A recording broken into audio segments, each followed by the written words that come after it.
General Hospital spoilers for the next 3 weeks, August 4th to 22nd, state that Willow Tate may have a new rescuer, and Britt Westbourne has a strange story for Jason Morgan. Jack Brennan will also boost the stakes, so here's what fans can expect. Willow Tate's next endeavor to fix all of the damage will take place from August 4th to August 8th. Willow will strive to erase her mistakes, but Michael Corinthos has made it obvious that she cannot simply snap her fingers and restore everything.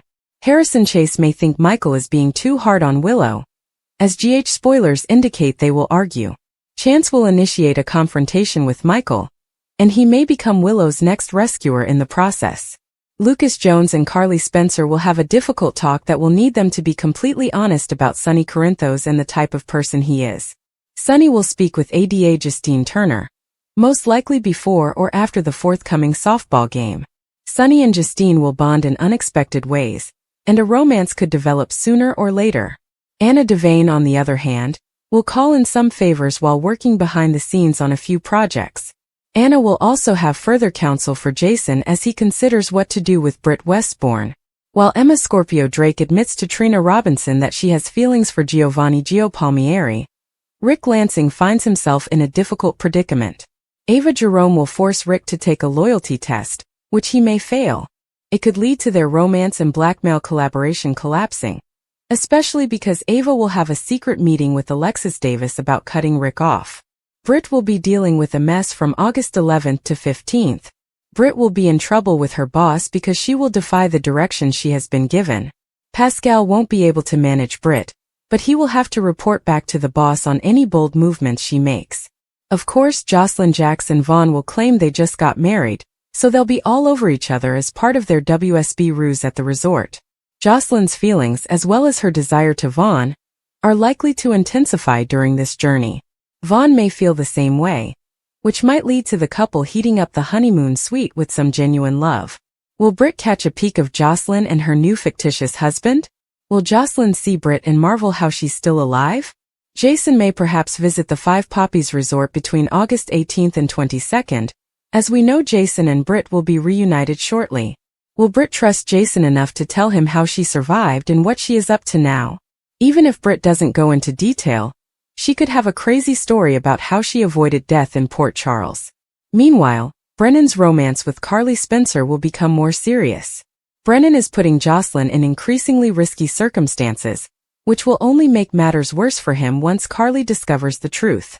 If Jason spots Jocelyn in Dalmatia and threatens to tell Carly, Brennan may find out the truth sooner than he anticipates. Finally, Drew Kane's preoccupation with Willow could cause complications. Could Drew eventually use Willow's Daisy Gilmore stalker secret against her, attempting to get a reunion? If this is the case, Drew may push unstable Willow to her breaking point, only to come to regret it later. According to General Hospital spoilers, Port Charles is reeling from a shocking revelation that has the potential to change history. This week on GH, fans are buzzing over Britt Westbourne's possible survival after Jason Morgan spotted her in an airport recently. Britt's return to Dubrovnik, Croatia, has raised doubts about why she pretended to be dead. Will Jason pursue his lost love around the world, or will Liesl Obrecht's protective anger prevent their reunion? With secrets circulating, Port Charles prepares for calamity. Dive into a week of drama that will leave you speechless. Britt's Croatian hideout sends hearts racing. Jason's heart nearly stopped when he saw Britt alive in Paris, and we've been waiting with bated breath to see what happens between these two as the days go. Jason's uncertainty and inability to stop reliving the airport incident in his head has us reeling right along with him. Why did she disappear? Jason, who was assumed dead at the moment of her death, has found it difficult to accept the reality that everyone else has painted for him. It's not that he doesn't trust individuals like Carly Spencer, but he may need more than their word to understand how such a bright light can be extinguished when he swears he recently saw Britt in France. Will Jason's pursuit lead to love? Or is he following a mirage? Liesl's reaction could spark a showdown as the chaos of Willow Corinthos and Drew Quartermain's drama-filled wedding subsides. Liesl may find herself with more free time. She wasn't expecting to see Jason when she returned to town, and she certainly didn't expect him to tell her that he had seen Britt. But we don't know what her reaction will be to his assertions. This week, her pain and hope may collide, and fans anticipate a fierce clash. Liesl could blame Jason of instilling false optimism, or she could surprise us all by demanding to join his quest for her Britta. Will Liesl's protective instincts aid or hinder Jason's mission? Can Jason reach Britt before the chaos erupts? Is there a fan out there who doesn't want to know the truth about Britt's hidden return? Will Jason track her down in Dubrovnik for a heartwarming reunion? Or will Liesl's rage, or Britt's underlying motivations for faking her death, halt him in his tracks? The majority of the fanbase appears to be behind Jason's pursuit, but external influences may derail it at any time. Do you think Jason and Britt will reunite soon? Or will this be a long burn that leaves us in suspense? Willow felt her world close in again. The safety she had fought so hard to create had become unstable, with fractures spreading faster than she could fix them. Even Michael, who was stable and always on guard, had begun to withdraw in ways she couldn't quite explain. It wasn't cold yet, but there was distance. His touch was hesitant, and his voice paused when he murmured her name. And that scared her more than anything else. She was clinging on for her children, her sense of self-worth, and the family she had almost lost before and was not willing to lose again. When she realized she couldn't do it alone, she began to detect a calm presence looking over her, delivering small comforts without saying anything. It began subtly. A coat wrapped over her shoulders when she fell asleep outside the hospital chapel, a hot coffee sitting beside her on the bench where she frequently went to grieve in silence. Then came the whispers. Someone had been checking on her. Not Michael. Not Carly. Not even Sasha and Brooklyn. It was someone unexpected. Jason. She hadn't seen him since the explosion between Sunny and Nina, and Drew's plans began to unravel into something dark and frightening. But here he was, appearing in the most subtle ways, never asking for anything from her, never making his presence known unless she turned and found him already staring. Meanwhile, Britt reappeared in the shadows of Port Charles, her energy shaky but definitely strong. The secrets she carried were heavier than ever before. She had barely escaped her previous encounter with the world of mobsters and falsehoods, but she was returning for a reason, and it had everything to do with Jason. She didn't actually expect to see him again. However, when she did, she felt relief rather than bitterness. Their story had always been sharp-edged and incomplete, a riddle neither of them wanted to unravel entirely. But Britt returned with a wild narrative, which even Jason was unprepared for. She had evidence that Brennan, the shadowy man operating deeper than any of Sunny's known foes, had returned. Worse, he wasn't just making moves, he was changing the game completely. Britt's information came from her underground experience, when she had been hidden in Europe under a false name.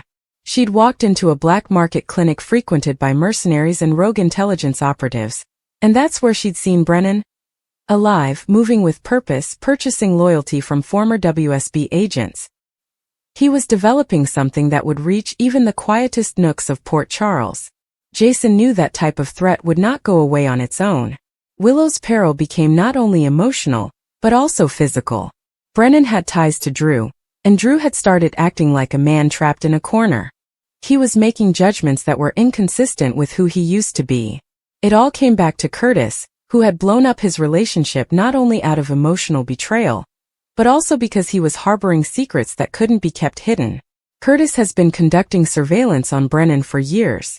He had evidence, encrypted files capable of dismantling Brennan's operation, but he had opted to keep them hidden, fearing that disclosing the truth would expose individuals he cared about. In an attempt to protect children, he had wrecked his marriage and driven everyone away. Drew had lately discovered the truth and was furious, not only because of the concealment, but also because Curtis' quiet had put everyone in risk. Willow returned to the hospital and observed her children through the pediatric wing glass.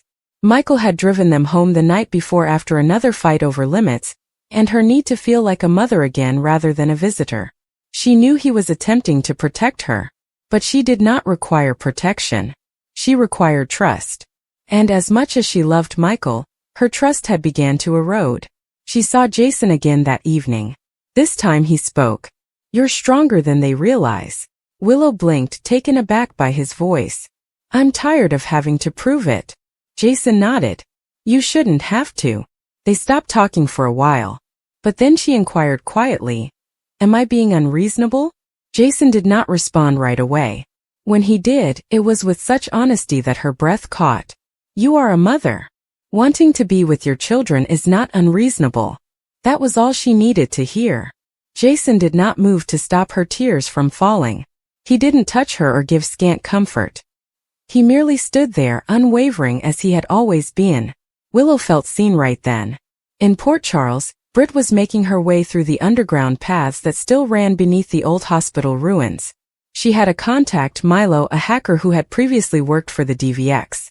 Milo had decoded a section of Curtis's encrypted files, and what they discovered was far worse than anyone had anticipated. Brennan was not only pursuing money or territory.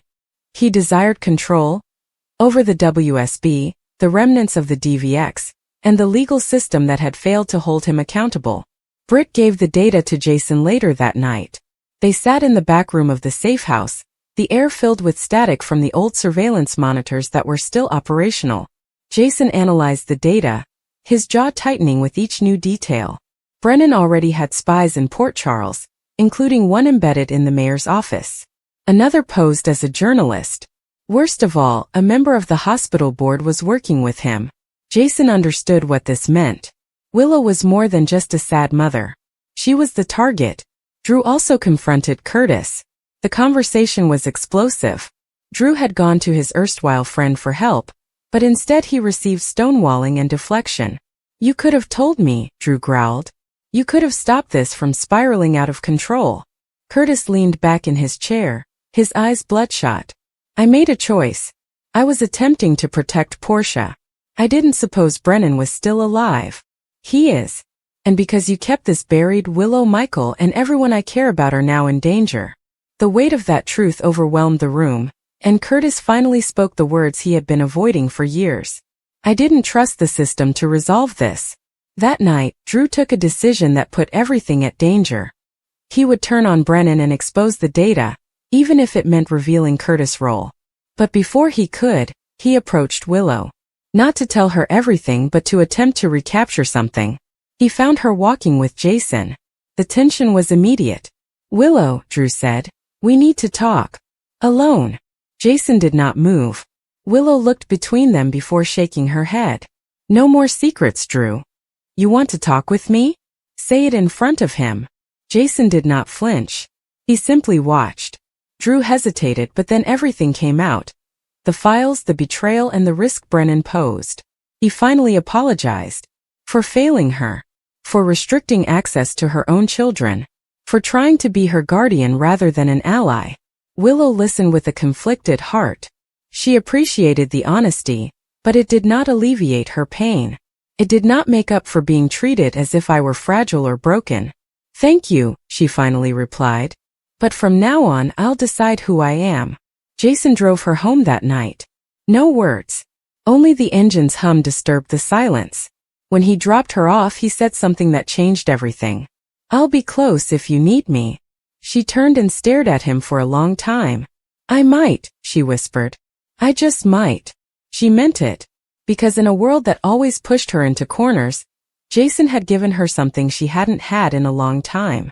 Jason had followed Britt over half of Europe, using whispers and half-truths, until the Adriatic sun led him to Dubrovnik. The cobblestone streets and stone walls appeared ageless, much like the memories they'd shared, which never faded, even after everything went up in smoke in Port Charles. As he went through a covered lane near the old city, the bay glistened in the late afternoon light. He had no strategy, only the hope that she would be there and wished to see him. He located her near the sea, sitting alone at a CAF table, her sunglasses covering her eyes, but he recognized her profile anywhere. His heart beat out of sync, a sensation he hadn't experienced in a while. She didn't notice him at first, sipping from a large glass of something cold and lost in contemplation. But when he approached, her spine straightened. She looked up. There was no outburst or spectacular gesture. As their eyes met, they took a low, surprised breath.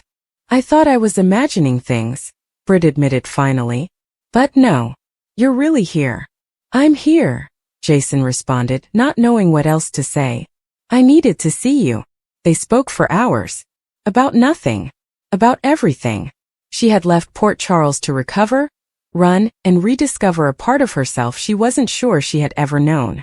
Jason admitted that he had spent far too long in neutral, ignoring his true desires.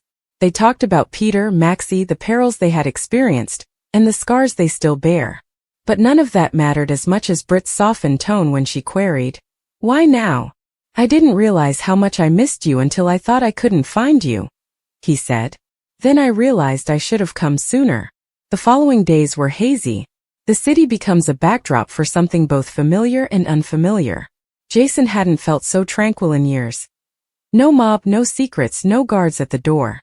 Only the sea breeze, the clink of wine glasses, and Britt's laughter echoed through the stone passageways. They rediscovered each other, gently at first, then with increasing eagerness. Every moment was a celebration and a risk, for neither could forget the name that hung over their hearts. Liesel. Dr. Albrecht had been silent lately, but Jason knew that quietness did not imply forgiveness. Britt hadn't told her mother where she was exactly. Liesel had assumed she was in Europe, somewhere safe yet out of reach. But safe did not imply undisturbed. The last time Britt and Jason attempted to construct something, Liesel's fury stood between them. Britt was unsure she could go through it again. "She'll never accept it," Britt warned him one night while walking around the harbor. "You killed her son. It doesn't matter what Peter become." Jason understood he was still her child. He had no excuses or apologies that would satisfy Albrecht. He did not try to justify it. He simply stated, "Then we don't ask for her permission." However, it wasn't that simple. A week after Jason arrived, Britt received a message she couldn't ignore. Liesel was in Vienna for a research panel, and the tone of her message was as chilly as the Alpes. She knew. She wasn't sure how or exactly, but she knew Britt was with Jason, and she demanded explanations. "I need to see her," Britt remarked one morning, pacing around their rental apartment. "She is my mother. As broken up as our relationship is, I can't keep hiding from her." Jason didn't argue. If anything, he admired Britt for facing the storm head-on. Nonetheless, he warned her. "She won't simply yell." Britt grinned sadly. "She'll do everything she can to bring this down. Then let her try. If we're going to work, we have to endure more than her rage." Vienna was colder and more formal. The meeting center's pristine, sterile atmosphere provided a stark contrast to Dubrovnik's friendliness. Jason stayed behind. Britt insisted on going alone. Liesel would not tolerate a surprise encounter. She would expect politeness, even if her rage would erupt the instant Britt entered the room. It was worse than Britt had feared. Liesel was ice first, then fire. Her voice resonated around the hotel's private lounge where they met. She didn't only rage against Peter. She accused Britt of betrayal, accusing him of choosing the man who killed her son over the family who had supported her throughout her worst times. "You don't understand what love is if you believe it grows from death." Liesel snapped. "I know what it's not," Britt said, her voice shaking. "It's not about using guilt to manipulate someone.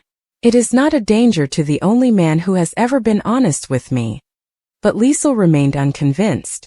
Her wrath was fueled by unresolved anguish. She couldn't understand how Britt saw anything positive in Jason Morgan. She wasn't interested in redemption or peace. She just witnessed her son's murderer, and she made it clear. If Britt selected Jason, she would lose her mother.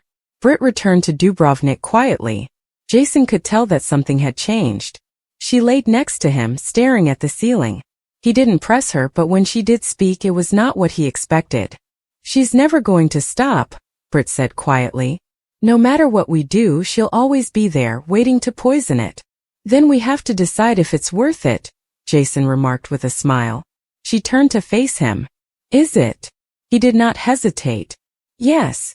She looked at him for a long time before nodding. But the fractures were there now, indicating stress beneath the surface. They tried to ignore it, to return to stolen kisses and shared dinners, but Britt's phone rang with another message from Liesel, another attempt to entice her back into duty. The shame became louder than the laughs. Britt eventually requested for room. Only a few days. She needed to think about what she was actually doing. Jason handed it to her without resistance. He roamed the city alone, repeating the steps they traveled together, unsure if any of it was genuine or a waste of time. Britt returned with red eyes but confident stride. She told Jason the truth. "I love you," she stated, "but I can't spend every day waiting for my mother to ruin it." Jason's throat clenched. "So you are leaving?" "I am staying," she said, "but I am not going to let her control me anymore.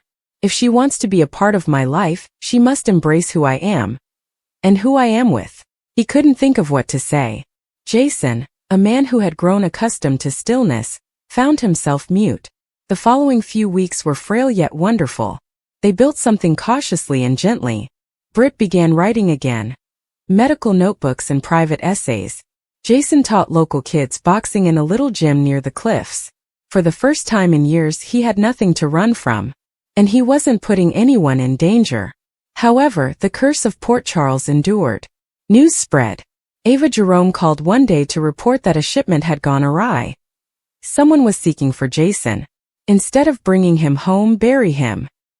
He considered fleeing, disappearing deeper into Europe, but Britt stopped him. "Don't run from ghosts," she said. "We left them behind for a reason." He remained. But the threat was real. Liesel eventually traveled to Dubrovnik. Not to apologize. Not even to establish peace. She came to see for herself. To look into her daughter's eyes and see if Britt had genuinely chosen this road. Jason was friendly and calm. Liesel was poisonous as predicted. But Britt stood tall. She did not flinch. "You don't have to like him," Britt explained. "You just have to accept that I do." Liesel remained silent that night. She departed without fanfare. But a week later Britt got a package from her mother containing old photos, a tattered letter from Nathan, and a note scrawled in Liesel's distinctive script. "I may never forgive, but I will not stand in your way." It was not a blessing, but that was the start. That night, Jason and Britt stood on the balcony with their arms around each other. The metropolis stretched under them like a painting. For the first time they allowed themselves to believe in something lasting. Love does not remove pain. It survives. They had returned halfway between rage and forgiveness.